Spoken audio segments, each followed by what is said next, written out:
अस्सलाम वालेकुम बेटा, क्या हाल है? ठीक ठाक।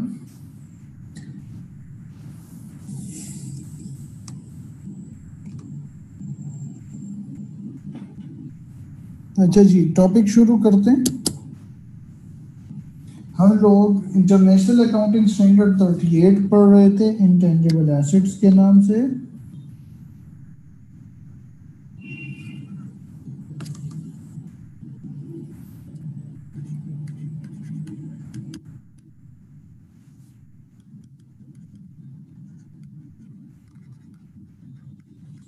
अभी तक जो हम लोगों ने पढ़ा है वो है डेफिनीशन कि इंटेंजिबल एसेट क्या होते हैं। हर वो एसेट जो हम टच नहीं कर सकते वो इंटेंजिबल एसेट्स होते हैं। इसके बाद हम लोगों ने फिर रिसर्च एंड डेवलपमेंट पढ़ा,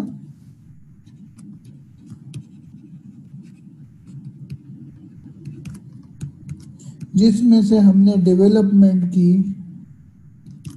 क्राइटेरिया को पढ़ा। फिर उसके बाद हम लोगों ने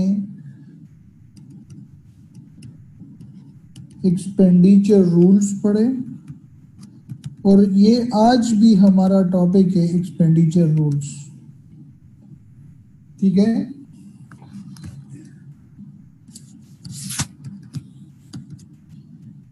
हम लोगों ने एमोर्टाइजेशन मेथड भी पढ़ा है, straight line method,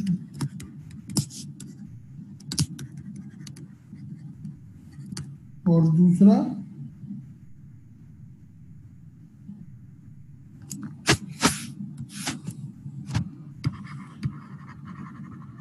revenue recognition method.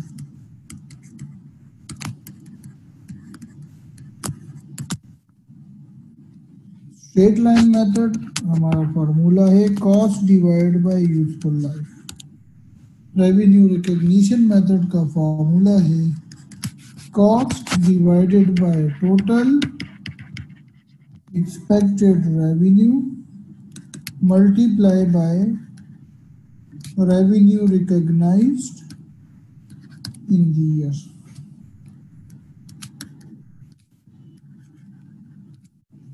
ये यहां तक कोई प्रॉब्लम नहीं है तो फिर आगे जाएंगे। जी बेटा। अच्छा, आज जो हम पढ़ने जा रहे हैं वो है कैपिटलाइजेशन रूल्स उन एसेट्स का जो ऑलरेडी आप यूज कर रहे होते हैं। मैं एक एग्जांपल से समझाता हूँ। से 2015 से आपने रिसर्च शुरू किया, हर साल आप खर्चे करते गए।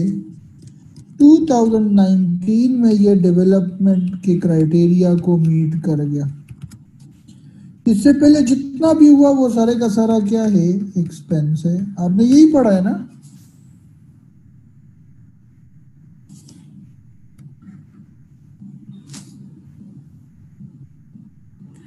जी मलिक साहब, हम लोग रेवेन्यू रिकॉग्निशन के लिए IFRS 15 पढ़ेंगे और वो इसके बाद का टॉपिक है। ठीक है, इसके बाद जो चैप्टर शुरू हो रहा है उसमें हम ये टॉपिक पढ़ेंगे डिटेल में। अच्छा जी, तो यहां तक तो एक्सपेंस हुआ, उसके बाद कैपिटलाइजेशन शुरू हो गई। 2020 में हमने इसको डेवलप किया,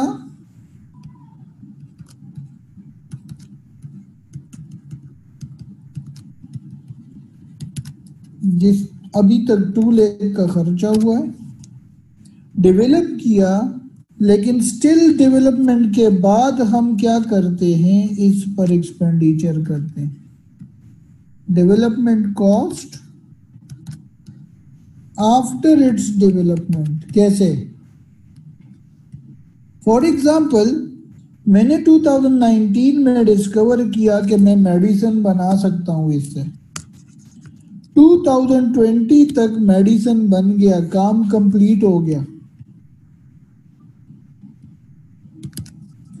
लेकिन अब आप क्या करते हैं, ये मेडिसिन काफी आप कह सकते हैं कि कड़वी दवाई है, तो उसके लिए मैं क्या करूंगा, कुछ वैल्यू एडिशन लेकर आऊंगा कि इसी दवाई को अब क्या किया जाए थोड़ा सा बेहतर हालत में, ताकि लोग उसको पी सकें। स्पेशली बच्चों के लिए फ्लेवर्ड मेडिसिन होते हैं, ताकि वो उसको आसानी से पी सकते हैं, उनको कोई प्रॉब्लम ना हो। आप लोगों ने एग्जाम्पल के तौर पर अगर मैं बताता चलूं, जब क्विनीन इजाद हुआ तो क्विनीन काफी ज्यादा कड़वी दवाई थी। उसको चेंज करते करते कुछ टाइम बाद फिर उस पे फ्लेवर्स आना शुरू हुए। बच्चों के लिए अभी भी अगर आप क्विनीन को देखें तो उसमें फ्लेवर्स हैं। हाँ, जो बड़ों के लिए तो अब टेबलेट्स के फॉर्म में आ गए, तो उनको जरूरत नहीं होती। इसी तरह हर मेडिसिन में होता ये है कि जब आप क्या करते हैं, उसको डेवलप कर लेते हैं, स्टिल उसमें चांसेस होती है कि आप उसको बेहतर कर सकते हैं। तो अगर इस किस्म का सिचुएशन आए तो आप लोग क्या करोगे? हमेशा से हम यहाँ पे एक एजम्पशन करते हैं कि expenditure after development cost is assumed to be incurred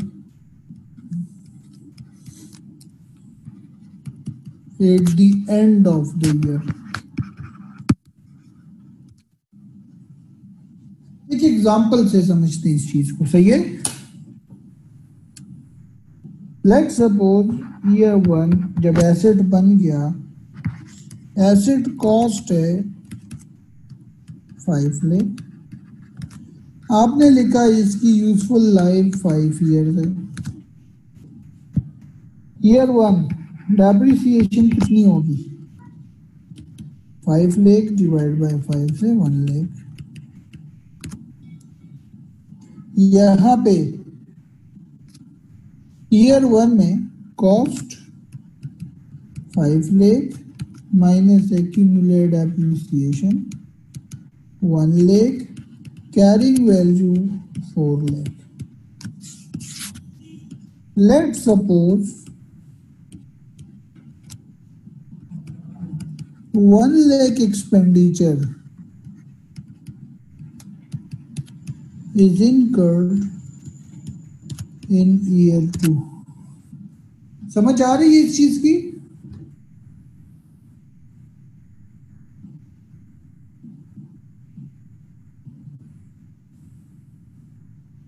सही है।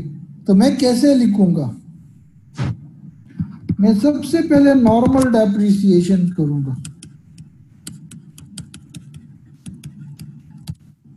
प्रॉफिट और लॉस में, ये भी प्रॉफिट और लॉस में। एसओएफपी में क्या लिखूंगा? मैं लिखूंगा cost 5 lakh plus 1 lakh 6 lakh minus accumulated appreciation 1 lakh ये है, 1 लाख ये है। Carrying value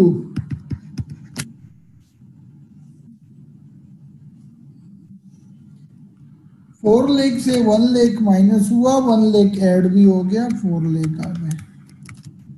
yes, it is after development cost. Development cost हो गई है, लेकिन स्टिल आप उस एसेट पे खर्चा करते हैं ताकि उसका फ्लेवर ठीक किया जाए वगैरह वगैरह। देखो सिंपल सी चीज है, आप जब कभी भी डेप्रिसिएट करेंगे एसेट को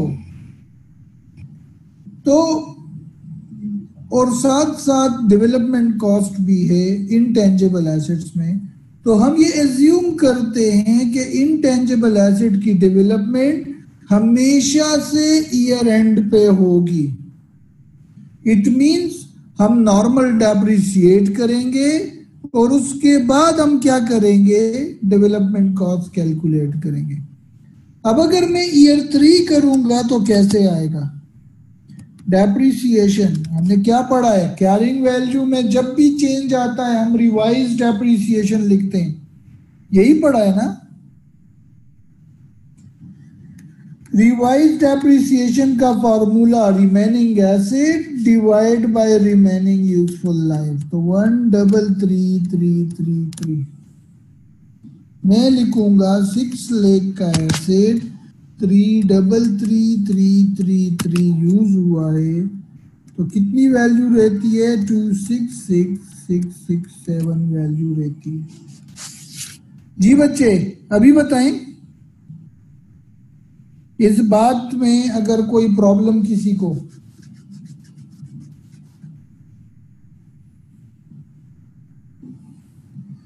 जी बेटा मैं दोबारा बता देता हूं, ठीक है। हम लोगों ने क्या किया है, एसेट को खरीदा या एसेट को डेवलप किया 5 लाख, उसको एमोर्टाइज करेंगे। समझने के लिए कि मैं ज़्यादा आपको कंफ्यूज ना करूं, मैंने जानबूझकर एमोर्टाइजेशन को डेप्रिसिएशन लिखा है, आप इसको एमोर्टाइजेशन लिखेंगे।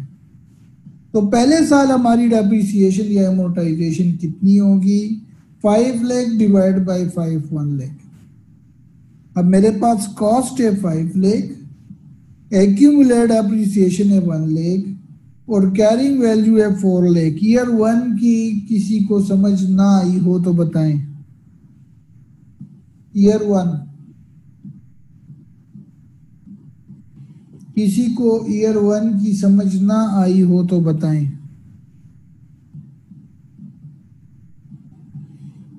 क्लियर है। अब ईयर 2 में 1 लाख हमने एक्सपेंडिचर किया उसी एसेट पे, तो हम एज्यूम करते हैं कि ये 1 लाख हमने कब एक्सपेंडिचर किया? साल के आखिर में एक्सपेंडिचर किया। इसका मतलब है हमने नॉर्मल डेप्रिसिएट किया, उसके बाद एसेट की वैल्यू में इंक्रीज आया। जी ये एक बात क्लियर है?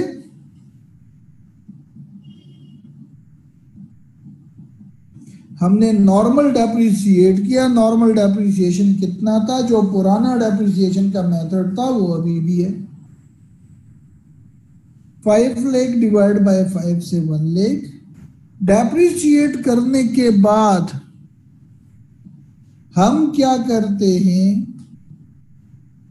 एसेट के वैल्यू में डेवलपमेंट कॉस्ट लिखते हैं। जी बेटा मैं सबका अलग अलग आंसर करूं। समीर बेटा ऑब्वियसली जब आप किसी एसेट पर खर्चा करते हैं तो उसकी वैल्यू इनहांस हो जाती है ना। मलिक शहाब आपको आंसर करता चलूं, ये एजम्पशन इसलिए लिया गया है क्योंकि कुछ लोग बाद में एज्यूम करते थे, कुछ लोग पहले करते थे। है भी एक इंटेंजिबल एसेट जो नजर नहीं आता, तो पूरी दुनिया में कंसिस्टेंसी का प्रॉब्लम होता, तो उस कंसिस्टेंसी को डेवलप करने के लिए क्या किया गया है? सबको कहा है कि हम एज्यूम करेंगे ईयर एंड पर आपने ये खर्चा किया, ठीक है। नजीब बेटा आपको आपका आंसर मिल गया, जाहिर कि इससे एसेट की वैल्यू में इंक्रीज आएगा। अगर मैं इसको भी फिक्स एसेट शेड्यूल से लिखूं, मलिक शहाब बेटा चूंकि इनटेंजिबल एसेट है तो रेलेवेंट का तयन करना बड़ा मुश्किल हो जाता है। समीर बेटा 1 लाख का एक्सपेंडिचर हुआ है, एसेट पर खर्चा हुआ है, तो 1 लाख ही ऐड करेंगे ना एसेट में।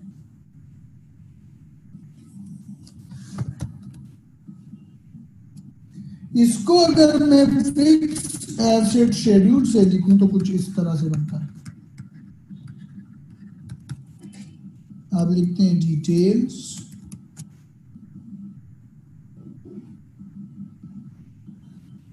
बेटा यहां और ये क्लियर हो जाएगा।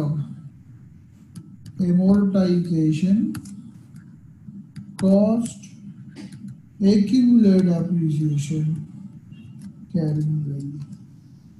Year 1 asset cost 5 lakh, carrying value में कितना आएगा?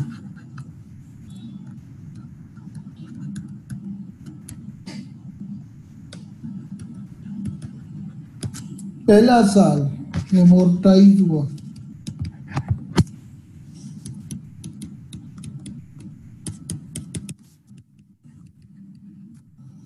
इधर भी 1 लाख आया,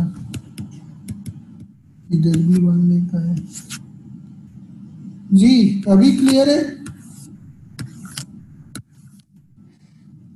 यहां आपने बैलेंस लिखा कितना? 1 लाख 4 लाख। समीर अब आपका आंसर इसमें आ जाएगा। ईयर 2 एमोर्टाइजेशन,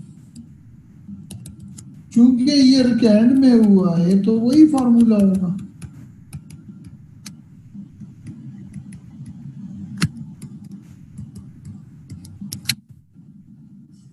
सही है। अब आप एडिशन कैलकुलेट करो।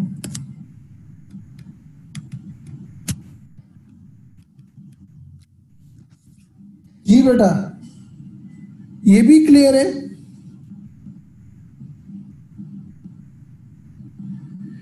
मेरे बच्चे रिवाइज्ड एप्रिसिएशन ईयर 3 से शुरू होगा, ईयर 2 के एंड में ये हुआ है तो ईयर 2 में तो नॉर्मल कैलकुलेशन होगी। समीर बैलेंस कितना आता है?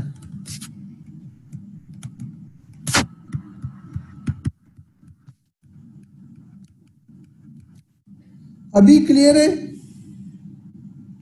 किसी को ये चीज क्लियर ना है नहीं है तो बताएं।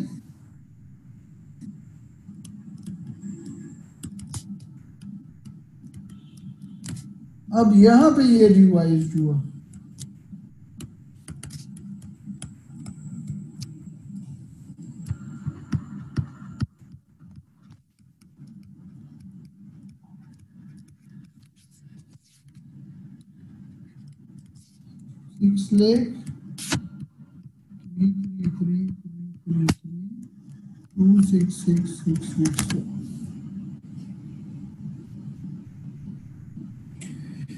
किसी और को बेटा बाकी लोग भी कमेंट करो कि ये अब क्लियर हो चुका है। नवीद बेटा नॉर्मल डेप्रिसिएशन ही होगी। देखो साल के स्टार्ट में कोई एमोर्टाइजेशन नहीं हुआ तो साल के स्टार्ट में नॉर्मल डेप्रिसिएशन होगी साल के एंड तक। हम एज्यूम करते हैं कि आखिरी दिन आपने 1 लाख रुपए ऐड कर दिए तो साल के बीच में तो हम नॉर्मल कैलकुलेशन ही करेंगे। जी बेटा ये एडिशनल कॉस्ट ही है ना, ये एडिशन जो मैंने लिखा है। नजीब हुरैन बेटा आप बताएं। मारोश शहबाज सलीम बेटा आप भी कमेंट नहीं कर रहे हो। शऊर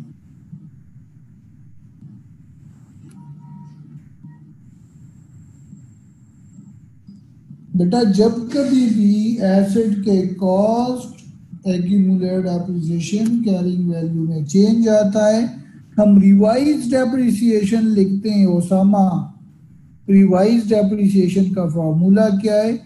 remaining asset divide by remaining useful life. एक और क्वेश्चन करें।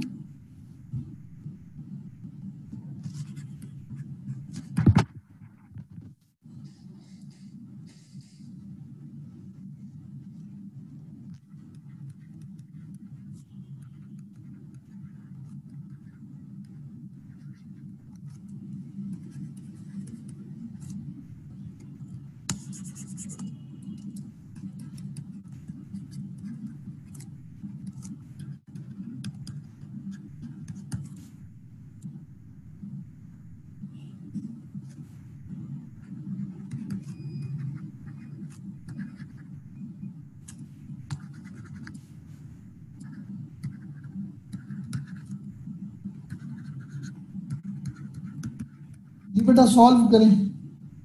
In year 2 the asset cost was enhanced by 2 lakh.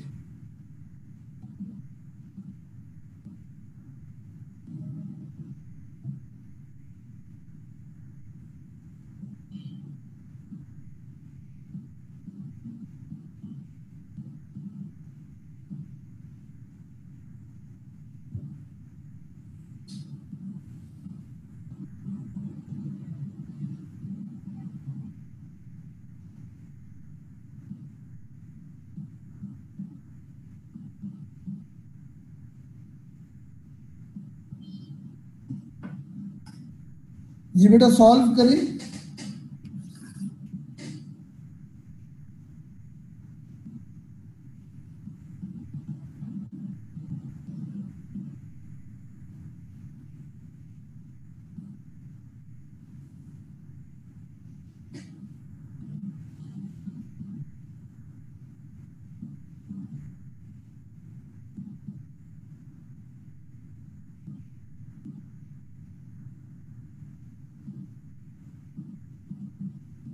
जल्दी करें, शाबाश। इस फिक्स एसेट शेड्यूल से करें तो आप जल्दी समझ जाएंगे। बेटा जल्दी करो।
वेरी गुड बेटा, वेरी गुड। अच्छा जी, मैं साथ साथ करता हूं। Details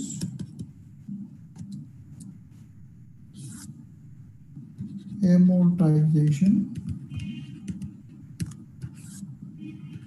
cost accumulated amortization carrying value year 1 cost 4 lakh amortization 4 lakh divided by 5 से 80,000। इधर भी 80,000 और इधर भी 80,000, जिससे हमारे पास कितना आ गया 4 लाख बैलेंस 80,000 20। फिर उसके बाद ईयर 2 पहले हम अमोर्टाइजेशन करेंगे। अभी पिछले साल कोई चेंज नहीं है तो बस नॉर्मल कैलकुलेशन करेंगे। 80,000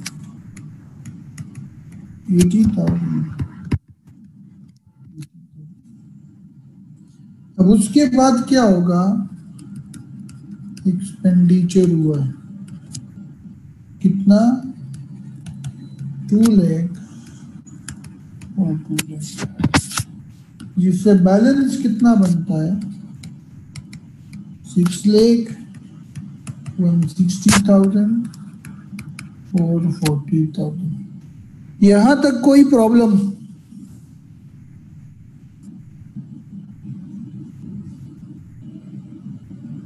बाकी लोगों को? Very good. उसके बाद ईयर 3, अब remaining asset divide by remaining useful life, इससे कितना आता है?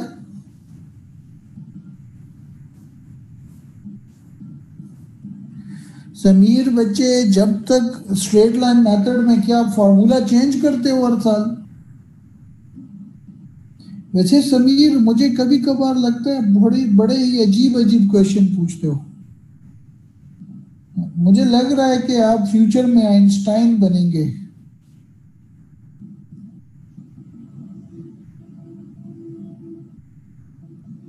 मेरे बच्चे, जब यूजफुल लाइफ आप एक बार डिसाइड कर लेते हैं और स्ट्रेट लाइन मेथड, तो फिर हर साल वही होता है अनलेस एंड अनटिल कोई चेंज ना आए। समीर बच्चे, ये बात क्लियर है?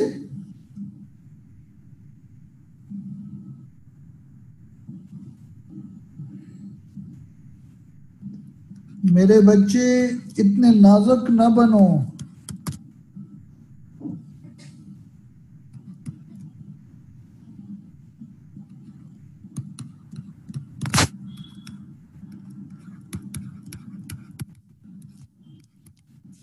जी बच्चे, बैलेंस कितना बनता है?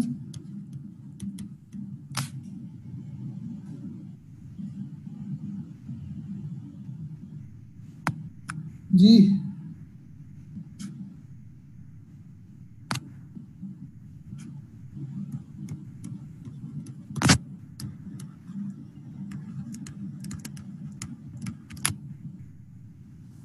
यहां तक कोई प्रॉब्लम?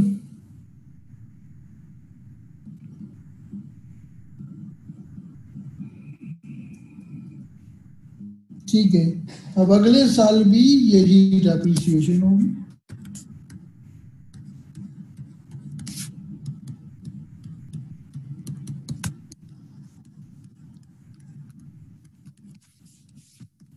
ये बैलेंस कितना बना?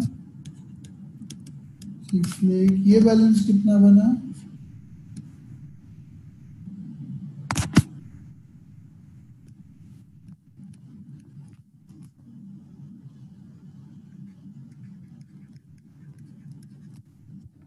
ईयर 5 एमोर्टाइजेशन 6 कर दे या 7 कर दे? राउंडिंग एरर है।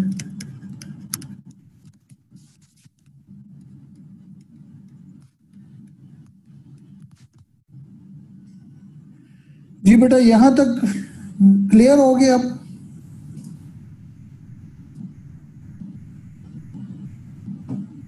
Very good. इसके साथ ही आप लोगों का ये चैप्टर मुकम्मल हो जाता है।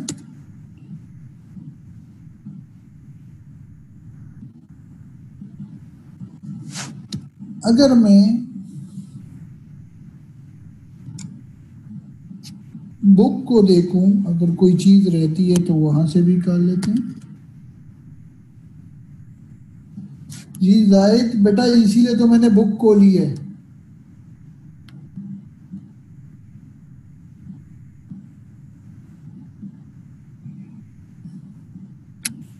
Chapter number 9।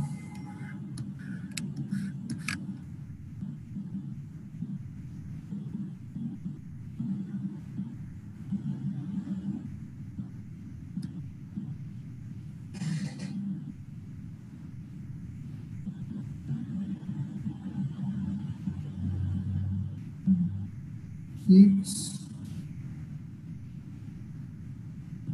7 8। चैप्टर नंबर 9 से एक और एग्जाम्पल करते हैं।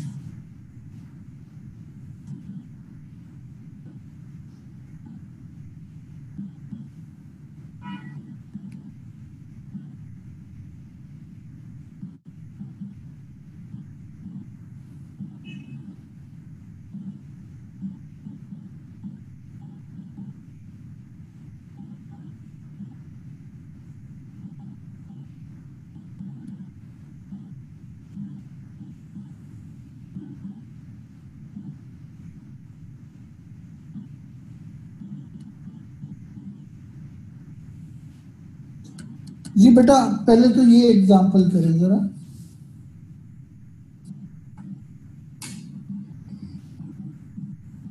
जी बेटा आपने सारे स्टडी करने हैं।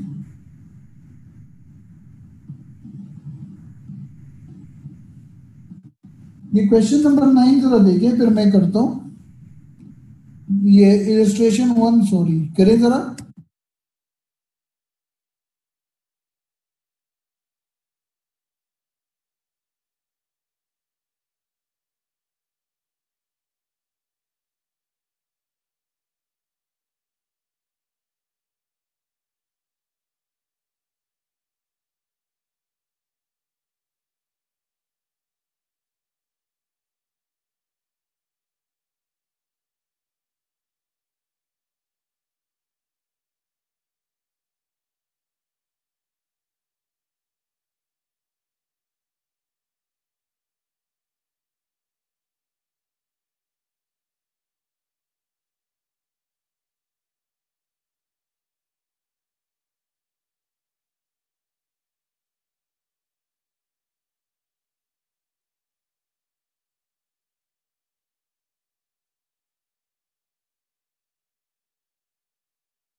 जी बेटा मैं करूं।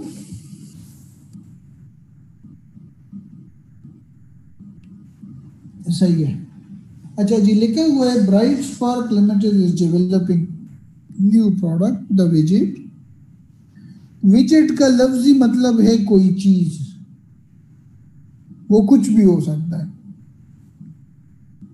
This is expected to be sold over 3-year period starting in 2016. The forecast data is as follow. Net revenue from other activity, net revenue from widgets.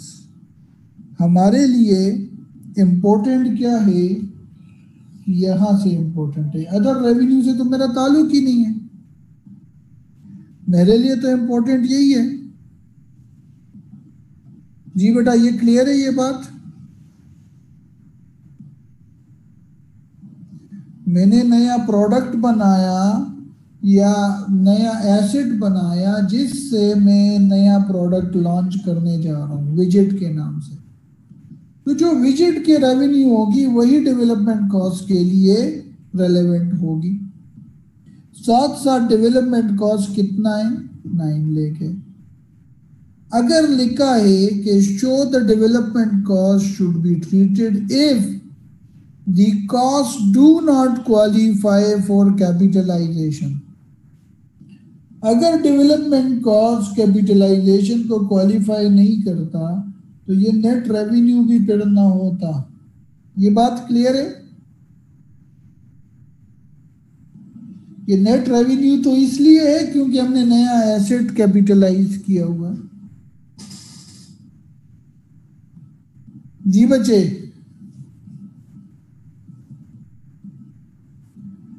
Net revenue from visit इसलिए आया है क्योंकि हमने नया एसेट बनाया, उसको इस्तेमाल किया तो विजिट्स का रेवेन्यू बना। अगर मैं नया एसेट इस्तेमाल नहीं करूंगा तो विजिट का रेवेन्यू भी नहीं बनेगा। ये बात क्लियर है यहां तक? तो इसका मतलब है कि अगर पहला ऑप्शन है तो इस लाइन को इग्नोर करो, सिंपल लिखो क्या, इलस्ट्रेशन 1। आपके बुक में ये आंसर गलत है इसलिए आप ये वाला आंसर साथ लिखें। आप लिखेंगे अदर रेवेन्यू ईयर 1 2 3 4, रेवेन्यू कितना है 4 लाख 5 लाख 450,000, 4 लाख 5 लाख 450,000 और 4 लाख।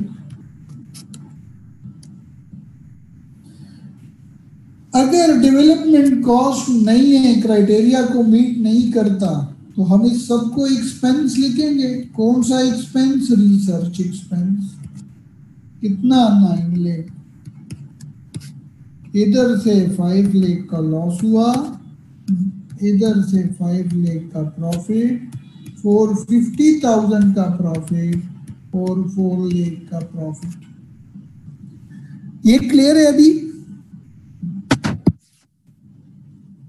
अगर सेकंड सिचुएशन होता तो फिर कैसे करते? आप लिखते अदर रेवेन्यू 4 लाख 5 लाख 450,000। जी अब्दुर्रहमान बेटा क्या समझ नहीं आया बताएं? बेटा बड़ा सिंपल है, अगर ये विजिट्स आपने कैपिटलाइज नहीं किए, ये डेवलपमेंट कॉस्ट नहीं है, तो आप ये वाला रेवेन्यू भी नहीं कमा सकते थे। सिंपल, जितना खर्चा किया सारा पहले साल का एक्सपेंस है। अब्दुर्रहमान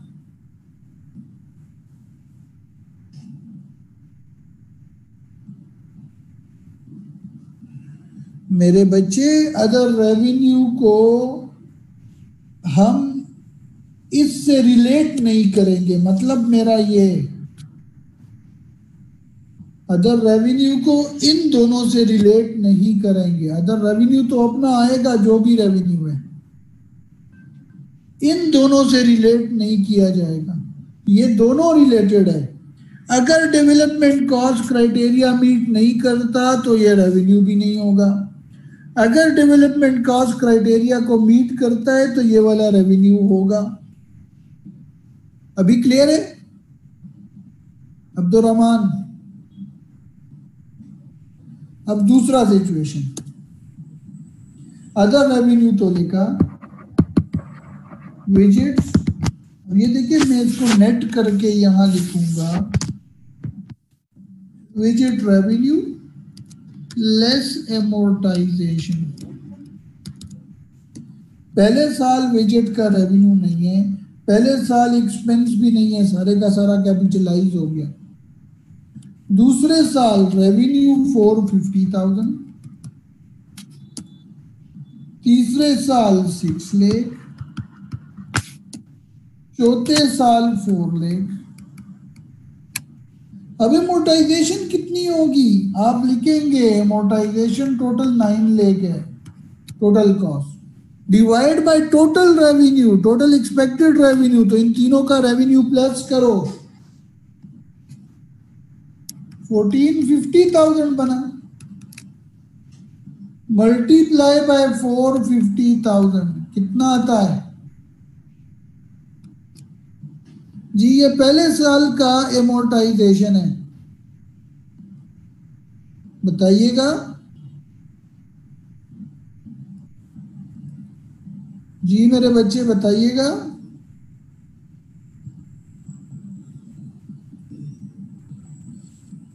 9,1450,000 को जनरेट करता है, 1450 इन तीनों को प्लस करके आया, मल्टीप्लाई बाय इसे 279,310, नेट कितना आता है?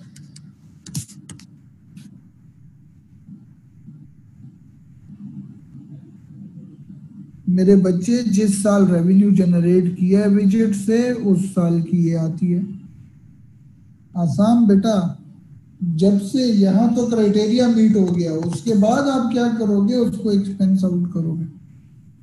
दूसरा 9 lakh divide by 1450,000 divide multiply by 6 lakh जी, ये कितना आया?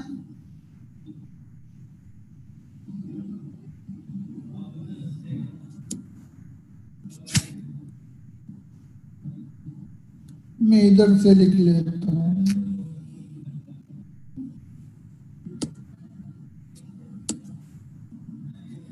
इसमें क्या लिखा है? स्ट्रेट लाइन मेथड है।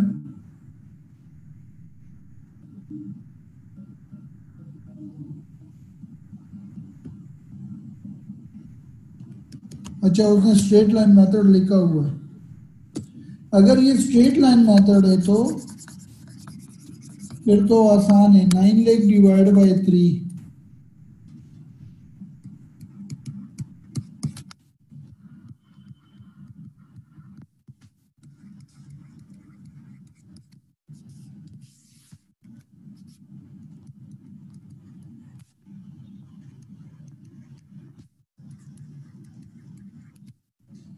जी बेटा। यहां से टोटल रेवेन्यू या टोटल इनकम कितनी आती है? 5 लाख और ये 650,000, 750,000, 5 लाख जी बच्चे। आपके बुक ने ऐसा नहीं किया, इस 2 को तो ठीक लिखा है, 1 को उन्होंने ठीक नहीं लिखा, इसीलिए बुक के बजाय आप क्या करें, जो मैंने आपको आंसर बताया है इसी आंसर को लिखें। उबैद,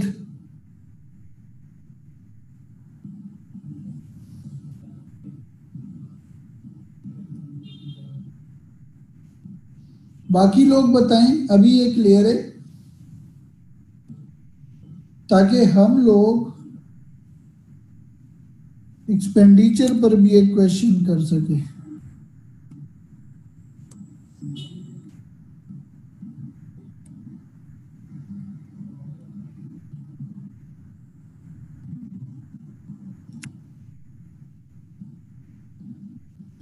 टेस्ट योर अंडरस्टैंडिंग 3 को देखें, जरा सॉल्व करें, फिर मैं करता हूं। Test your understanding 3। During the current year, Deep Blue Sea developed new material from which next generation of wetsuit will be made. This special material will ensure that swimmers are kept warmer than ever. The cost incurred to meet the capitalization criteria, yeah, the cost incurred meet the capitalization criteria, and by 31st December 2015, 2,50,000 has been capitalized. Wetsuit are expected to generate revenue for 5 years from the date of commercial production, that is from 1st January 2006. तो 2006 में हम क्या working करेंगे? Obviously हम लिखेंगे 2,50,000 cost है, useful life 5 year है, divide करेंगे तो एमोर्टाइजेशन कितना आएगा? 50,000 का एमोर्टाइजेशन आएगा।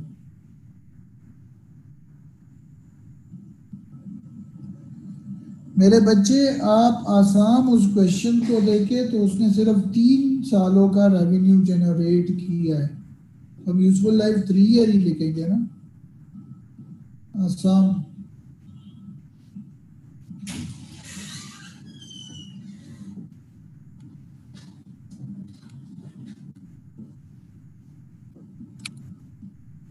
अच्छा, इन्होंने इस तरीके से किया है, मैंने उसको चेंज करके आपको कैसे कराया है?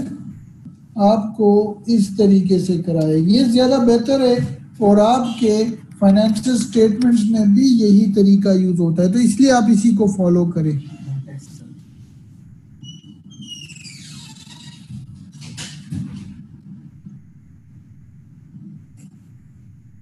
आसाम बेटा कॉस्ट फर्स्ट ईयर में हुआ है, उसके बाद रेवेन्यू जनरेट किया है ना, तो जब से रेवेन्यू जनरेशन होती है तब से आप यूजफुल लाइफ कैलकुलेट करते हो। आप फाइनेंशियल स्टेटमेंट का ये मेथड करें, इस डिस्क्लोजर को छोड़े, सिर्फ और सिर्फ आप इसकी इंग्लिश को पढ़ लो। ये जो डिस्क्लोजर में इंग्लिश लिखी हुई है ये इंपॉर्टेंट है, ये आप पढ़ लो। बाकी आपने करना मेरे तरीके से है, जो मैंने फिक्स एसेट शेड्यूल बताया है। इसके साथ ही आज का ये चैप्टर खत्म हो जाता है।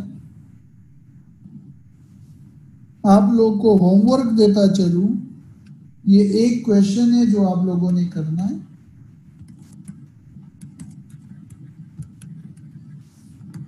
Useful life 6 years, in year 3 the capital expenditure of 3 lakh incurred, useful life unchanged। ये आप लोग का होमवर्क है, सही है बच्चे?